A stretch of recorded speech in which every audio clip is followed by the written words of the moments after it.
Hey friend, have you ever struggled to connect with God or felt like other people had a better or stronger way of connecting with Him?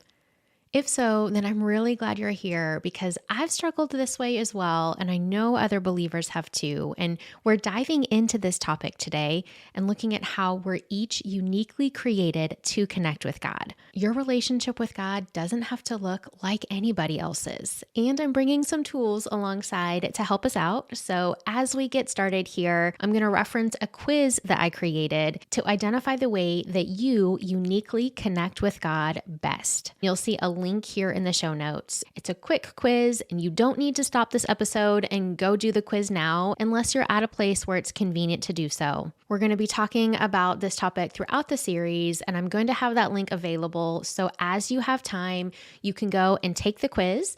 It will give you more insight into your relationship with God and some really applicable action steps along with free tools on my website. So as we get started here, it's important for us to begin from a foundational understanding that we are created to experience life with God. I would say a lot of us would say that we know that, or we believe that, or that's familiar to us. But it's easy to disqualify ourselves from actually experiencing the life with God that He offers to us. And those disqualifications come because of lies and misunderstandings. We can look at our sin or at aspects of our pasts and feel like we're excluded from God wanting to spend time with us. And that's not true. We can also assume that certain personalities or skill sets are created to have a closer connection with God than we do. And that is the falsehood that we're exploring in this podcast series, because we all are created for life with God. As a Bible teacher and as a ministry coach, I have found that each personality type is often pummeled with lies about how they're not the type of person that God would want a close relationship with.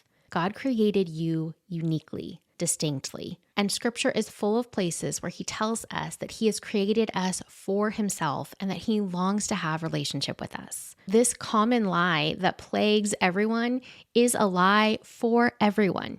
You are created by God to have a life-giving relationship with Him. The things that are unique to who you are and how you learn and how you connect or how you sense God as being close to you, those are not problems or obstacles that stand in the way of you drawing near. They're actually incredible blessings that you can learn about. They're strengths and gifts and beautiful aspects of your personality that you can make use of to draw near to God intentionally. The way that I'm talking about this here is using the simplified imagery of head, heart, and hands.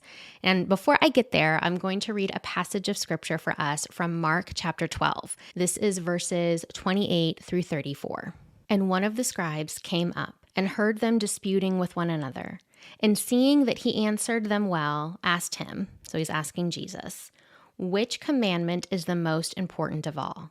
Jesus answered, the most important is, hear, O Israel, the Lord our God, the Lord is one. And you shall love the Lord your God with all your heart and with all your soul and with all your mind and with all your strength. The second is this, you shall love your neighbor as yourself. There is no other commandment greater than these. And the scribe said to him, you are right, teacher. You have truly said that He is one, and there is no other besides Him. And to love Him with all the heart and with all the understanding and with all the strength, and to love one's neighbor as oneself is much more than all whole burnt offerings and sacrifices. And when Jesus saw that he had answered wisely, He said to him, you are not far from the kingdom of heaven. And after that, no one dared to ask him any more questions.